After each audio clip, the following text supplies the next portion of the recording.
초등학교에 입학해서야 학습을 시작한다는 독일. 독일에서 유아교육의 목표는 놀이를 통해 스스로 생각하고 탐구하는 법을 익히는 것입니다. 과연 아이들에게 놀이란 무엇일까요?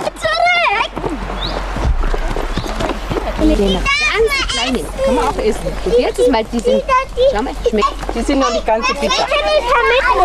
Und? Wie schmeckt? Das ist sauer, gell? Ja. Meine ist jetzt nicht sauer. Nö, und? Wie schmeckt? Doch. 지천에 널린 풀의 맛과 향도 느끼고 이름 모를 풀벌레에게 장난도 걸어보고 산새들의 보금자리를 슬쩍 엿보기도 하면서 오르는 숲. 이 숲이 곧 아이들의 유치원입니다. Die greifen, die können schauen, die können riechen, die können schmecken, die haben ganz viele Anregungen und so lernen und spielen die im Kindergarten. Das ist so unsere Pädagogik, die auch dahinter steht, mit allen Sinnen den Kindergarten erleben können. 독일에서 숲 유치원이 설립되기 시작한 건 1990년대. 아이를 둔 엄마들이 주축이 되어 숲 유치원을 만들기 시작했다는데요. 카트린 선생님 역시 지금의 숲 유치원을 설립한 창립 멤버 중에 한 명입니다. 6년 전 딸 막달레나를 위해 뜻을 같이 하는 엄마들과 숲 유치원을 설립했고 교사까지 자원한 것입니다. Mir haben die normalen Kindergärten von der Konzeption her nicht gereicht für die Entwicklung meiner Tochter. Ich wollte mehr, ich wollte, dass mein Kind mehr draußen ist in der Natur, mehr im Freien, sich mehr bewegen kann.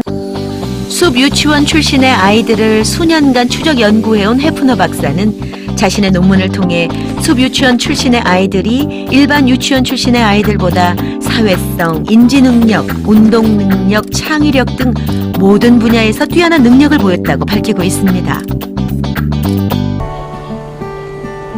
한 가지 실험을 해보도록 하죠. 만 5세 아이들을 3그룹으로 나누고 각기 다른 놀이 상황을 연출해 보기로 했습니다. 첫 번째 그룹입니다. 선생님이랑 어디에서 놀 수 있냐면 저쪽에 미술 영역에서도 놀 수 있고 그 다음에 여기 수과학 영역, 조장 영역에서도 놀 수 있고 우리 뒤쪽에 있는 쌓기 영역에서도 놀이할 수 있대. 내가 지금 제일 하고 싶은 영역에 가서 재미있게 놀면 된대. 할 수 있겠어? 네. 그러면 출발하세요. 원하는 장난감을 선택해 놀라는 선생님. 아이들이 선택한 건 블럭이군요. 다들 쌓기 영역에서 블럭을 꺼내 놀이를 시작했습니다. 색종이 하루에 몇 장씩 쓰기로 했었지? 두 번째 그룹의 아이들입니다. 근데 오늘 지금부터는 선생님이 이야기할 때까지는 쌓기 놀이만 가서 해야 된대. 할 수 있겠어? 네.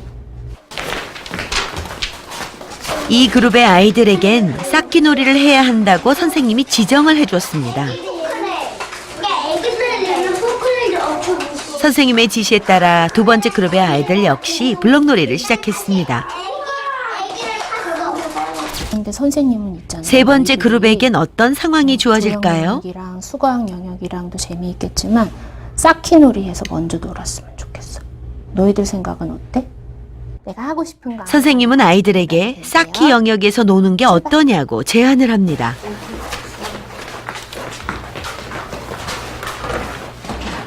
아이들이 몰려간 곳은 쌓기 영역. 선생님의 제안이 받아들여진 것 같죠? 똑같이 블록놀이를 하고 있지만 세 그룹의 아이들은 장난감을 선택하게 된 동기가 다릅니다. 스스로 장난감을 선택했던 아이들은 블럭으로 기찻길을 만들고 있군요.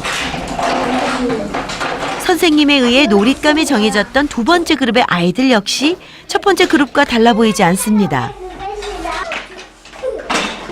선생님의 권유를 받았던 세 번째 그룹도 놀이가 즐거워 보이죠? 세 그룹의 아이들이 모두 블럭놀이를 하며 20분을 보냈을 즈음 다시 선생님이 투입됐습니다.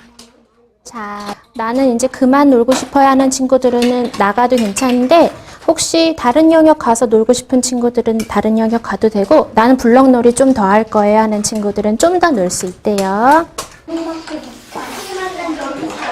스스로 놀잇감을 선택했던 첫 번째 그룹의 반응입니다. 선생님이 나간 후에도 아이들은 여전히 쌓기놀이에 열중해 있습니다. 그렇게 한참 동안 블럭을 가지고 놀았습니다.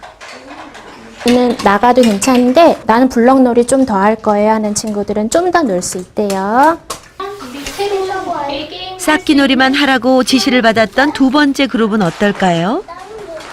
선생님이 자리를 뜨자마자 아이들 역시 쌓기 영역을 떠나 다른 놀잇감을 찾아갑니다.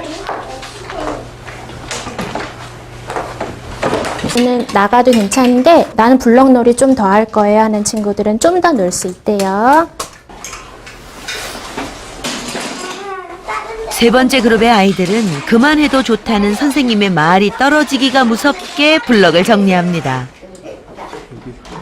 선생님의 권유를 따랐지만 실은 각자 하고 싶었던 놀이가 있었던 모양입니다.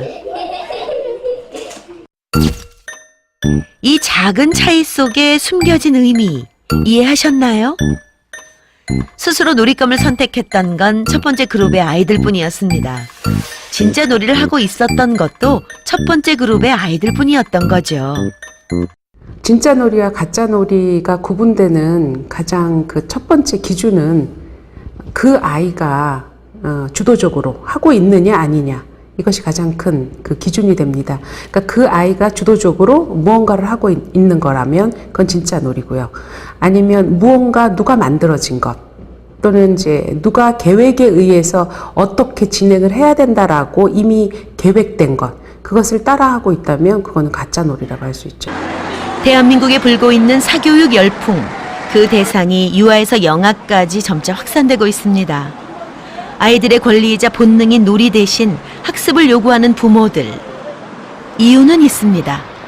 내 애가 잘했으면 좋겠고 좋은 위치에 갔으면 좋겠고 100을 투자했을 때 100을 나오진 않더라도 그 한 만큼은 적어도 나오지 않을까. 근본적으로 내 아이가 더 좋은 환경에서 질 좋은 교육을 받기를 원하는 거 아닐까요? 아이들에게 더 많은 기회를 주고 싶은 게 부모의 마음입니다. 하지만 부모의 바람처럼 조기 교육이 아이들의 미래를 보장해 줄 수 있을까요?